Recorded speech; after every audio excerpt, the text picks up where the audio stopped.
6.1ல 4th some பார்க்க போகிறோம். If cos A போன தேர்ட் சம் மாதிரியே தான் எதுவும் இருக்கும். ஆனால் அதில் வந்து ஒரு sin a minus cos a by tan a அவங்க வந்து அதில் வந்து எல்லா ட்ரிக்னாமெட்ரிக் ரேஷியோ வந்து கண்டுபிடிக்க சொல்லியிருந்தாங்க. ஆனால் இதில் வந்து sin a minus cos a by tan a. இப்போ அவங்க என்ன கொடுத்துருக்காங்க, காஸ் ஏ வந்து 3/5 ஃபைண்ட் த வேல்யூ ஆஃப் இதை வந்து கொடுத்துருக்காங்களா.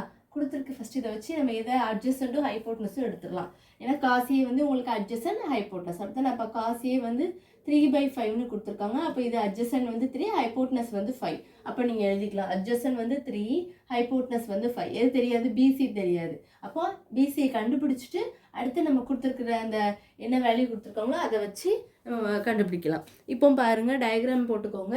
அதில் எதெல்லாம் தெரியும், ஏசி வந்து அதான் ஹைப்போட்னஸ் 5ன்னு தெரியும். அட்ஜசன் வந்து என்னது 3ன்னு தெரியும்.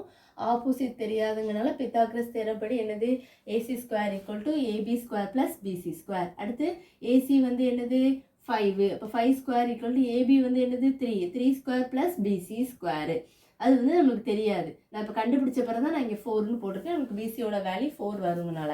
அப்புறம் 5 ஸ்கொயர் வந்து என்னது 25, 3 ஸ்கொயர் வந்து என்னது உங்களுக்கு 9 ப்ளஸ் BC ஸ்கொயர். இப்போ 9 வந்து இந்த பக்கம் போனால் -9 ஆயிரும். Equal to PC square. இதை சப்ட்ராக்ட் பண்ணிங்கன்னா 16. ஆனால் நம்மளுக்கு பிசி ஸ்கொயர் தான் 16. பிசிங்கும் போது 16 நம்ம ரூட் எடுக்கணும். ரூட் 16 வந்து உங்களுக்கு என்னது 4ன்னு கிடைக்கும். அப்போ பிசியும் உங்களுக்கு என்ன கிடைச்சிட்டு 4. இப்போ இதுக்கு சப்ஸ்டியூட் பண்ணி இதுக்கு என்னெல்லாம் வேணும், சைன் வேணும், காஸ் வேணும், டேன் வேணும். காஸ் வந்து நம்மளுக்கு தெரியும், சைனும் தெரியாது, டேனும் தெரியாது. அப்போ முதல்ல சைன் எழுதிக்கலாமா.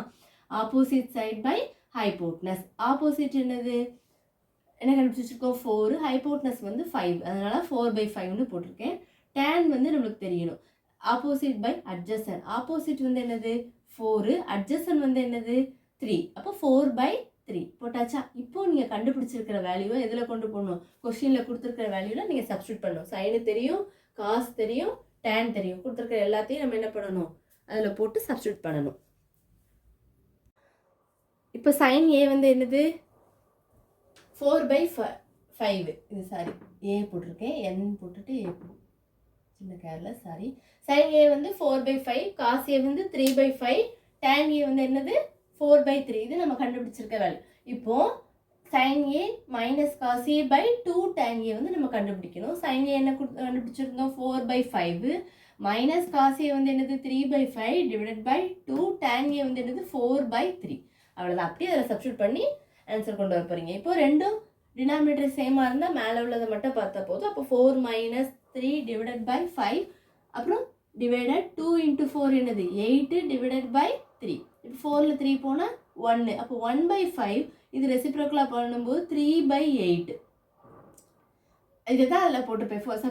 சப்ட்ராக்ட் பண்ணி தான் அந்த ஸ்டெப் போட்டுப்பேன். 1/5 டிவைடட் பை 8/3. இப்போ அதில் 1/5 மேலே உள்ளது அப்படி வச்சுட்டு கீழே உள்ளதை ரெசிப்ரோக்கல் தலையில் போடும்போது 3/8 ஆயிரும். 1 × 3 வந்து என்னது 3, 5 8 என்னது 40. இப்போ இதுதான் ஃபைனல் ஆன்சர். ரொம்ப ஈஸி. நீங்கள் என்ன வேல்யூ கொடுத்துருக்காங்களோ அதில் எதெல்லாம் இல்லையோ அதாவது பித்தாகரஸ் தேரம் படி ஃபார்முலா போட்டு நீங்கள் கண்டுபிடிச்சிட்டு அதுக்கப்புறம் இதை சப்ஸ்டியூட் பண்ணிங்கன்னா உங்களுக்கு ஆன்சர் வந்துடும். இவ்வளோதான் இந்த வீடியோ.